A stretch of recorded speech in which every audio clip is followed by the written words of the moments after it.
Islamabad police को मुल्जिम मिल गए हैं।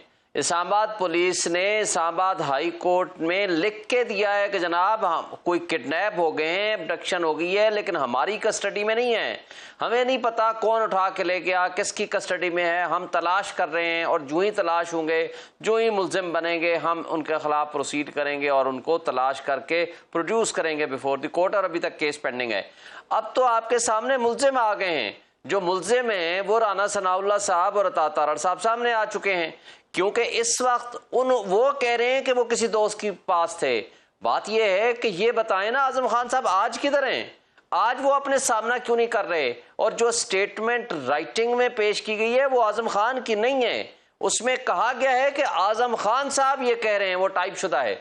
वो किसके पास आई है, किसने वो टाइप कराई है, कौन उसको प्रिंट करके सामने लाया है, किसने उसको इस्तेमाल कर रहा है, किसके सियासी फायदे में जाती है, किसके जाती फायदे में जाती है और किसके सियासी मुखालिफ के नुकसान में जाती है, ये सारी चीजें तो कड़ियां मिल चुकी हैं। इसलिए 34 दिन से जो शख्स लापता है, एक बंदा इलीगल कन्फाइनमेंट में है, लॉफुल कस्टडी तो नहीं कह सकते, क्योंकि अभी तक तो इस्लामाबाद पुलिस ने या किसी एजेंसी ने ये नहीं कहा कि उनके खिलाफ FIR है।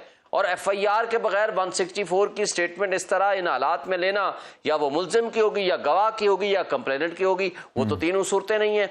और वो आज तक वो स्टेटमेंट सामने नहीं आई। वो स्टेटमेंट जो उससे मंसूब की गई है वो किसी ने लिखी है, जिसके नीचे ना मजिस्ट्रेट के दस्तखत हैं, ना मजिस्ट्रेट का पता है, ना उसकी हैंड राइटिंग है, ना मजिस्ट्रेट ने कुछ सर्टिफिकेट लिखा है कि मेरे सामने ये स्टेटमेंट रिकॉर्ड हुई है, लिहाजा ये विद फुल फ्री माइंड के साथ उस बंदे ने दी है, लिहाजा ये तो मुल्जिम सामने आ गए हैं। अब सवाल ये नहीं है, सवाल ये नहीं है कि उसके अंदर आजम खान की स्टेटमेंट क्या है और कहाँ है। सवाल ये है कि क्या हमारा मुल्क बेआईन हो चुका है। सवाल ये है कि क्या इस जुल्म और ज्यादती के खिलाफ भी कभी किसी ने उठना है या नहीं उठना। क्या मीडिया पूरा मैं कुछ 4-5 घंटे से मुस्तकिल कई प्रोग्राम में मैं भी हूं और चल रहा है, आजम खान की स्टेटमेंट पे अंडर डिस्कशन है। ये नहीं हो रहा कि पहले उसको तो ट्रेस करके सामने लाया जाए, वो किसकी कस्टडी में था, किसने तशद्दुद किया, या क्या उसके ऊपर ज्यादतियां हुई जिसके बुनियाद बनाकर उससे वो स्टेटमेंट अगर वो स्टेटमेंट है भी तो वो रिकॉर्ड कराई गई।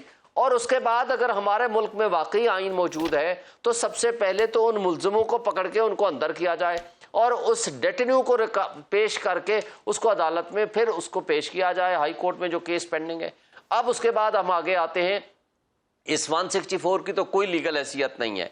फिर हम आगे आते हैं कि क्या साइफर का वजूद था। और जो आपने एक फवाद चौधरी वाली बात की, फवाद चौधरी ने जो बात की, उसने कहा उसकी कॉपी जो है थ्रू स्पीकर हमने चीफ जस्टिस ऑफ पाकिस्तान को फॉर कॉन्स्टिट्यूशन ऑफ कमीशन हमने बनाई थी।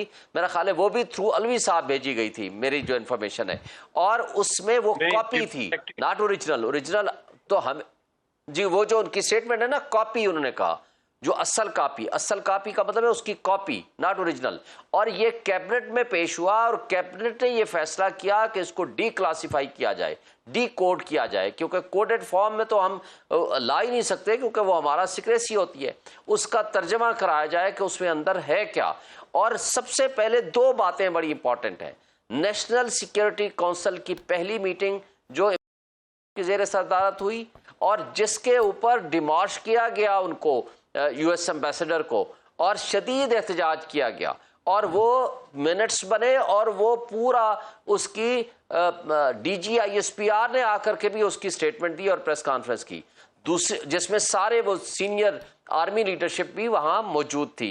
उसके बाद दूसरी मर्तबा बड़ा उससे ज्यादा अहम बात आती है, ने जनरल रिटायर्ड तारिक की सरबराही में कमीशन बना दिया, क्योंकि यहां एक फॉरेन स्टेट ने पाकिस्तान की खुद मुख्तारी और सालमियत पे एक तरह का अटैक था कि जो कहा कि वहां की लीडरशिप को हटा दो और ये अदम एतमाद को कामयाब कराओ, वरना पाकिस्तान खतरनाक नताइज भुगतने के लिए तैयार। लेकिन सर ये जो आप कह रहे हैं, शहबाज शरीफ साहब की हुकूमत आ जाती है, ये जो आप कह रहे हैं कि ये बैरूनी साजिश थी और धमकी थी, ये भी ही लोगों को पता लगा ना, चेयरमैन PTI से ही लोगों को पता लगा, और बाद में उन्होंने इस हवाले से भी ठीक बात है, अपनी जो उनका बयानिया था उसको तब्दील किया। पहले उन्होंने कहा कि वो बैरूनी साजिश अमेरिका की थी, बाद में उन्होंने कहा कि वो शुरू यहाँ पर हुई थी और यहाँ से एक्सपोर्ट होके उधर गई थी और वहां पे फिर लॉबिंग हुई थी और हुसैन हक्कानी को हायर किया गया था और उसके बाद फिर अमेरिका इन्वॉल्व हुआ था। तो के भी मुख्तलिफ बयानिए रहे हैं इस पूरी नहीं बैरिस्टर साहब, मैं स्टोरी के हवाले से मैं बताऊं, दो बातें बड़ी अहम है। एक है सियासी पहलू, फॉर द टाइम बीइंग आप उसको साइड पे रखो। एक है इसकी लीगल वैल्यू। आप लीगल तरीके से अगर हम आगे चलें तो मुझे सिर्फ एक बात, पहला जो नेशनल सिक्योरिटी काउंसिल की मीटिंग हुई और उसके अंदर डिमार्श किया गया, ये एडमिटेड फैक्ट है और तमाम लीडरशिप जो हमारी आर्म फोर्सेस से रिलेटेड हैं सारे के सारे वहाँ मौजूद हैं।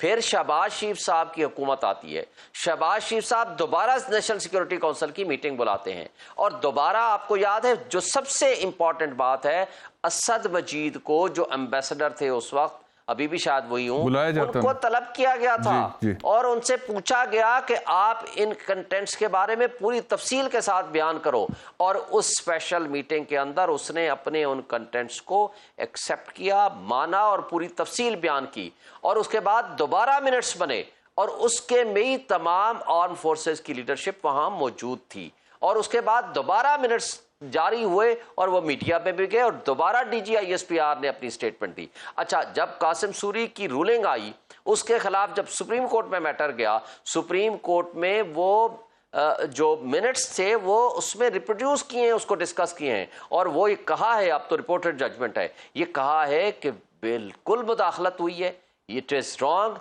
लेकिन क्या इस साजिश में हमारे लोकल लीडरशिप ये शामिल थी? क्या ये जिनकी अपोजिशन और जिनकी अदम एतमाद की तहरीक को नाकाम किया गया, क्या इसके ऊपर कोई कमीशन बना? क्या उसकी कोई फाइंडिंग्स आई? जब तक वो नई फाइंडिंग्स आती तो इनके खिलाफ इस तरीके से रूलिंग देना दैट इज अनकॉन्स्टिट्यूशनल।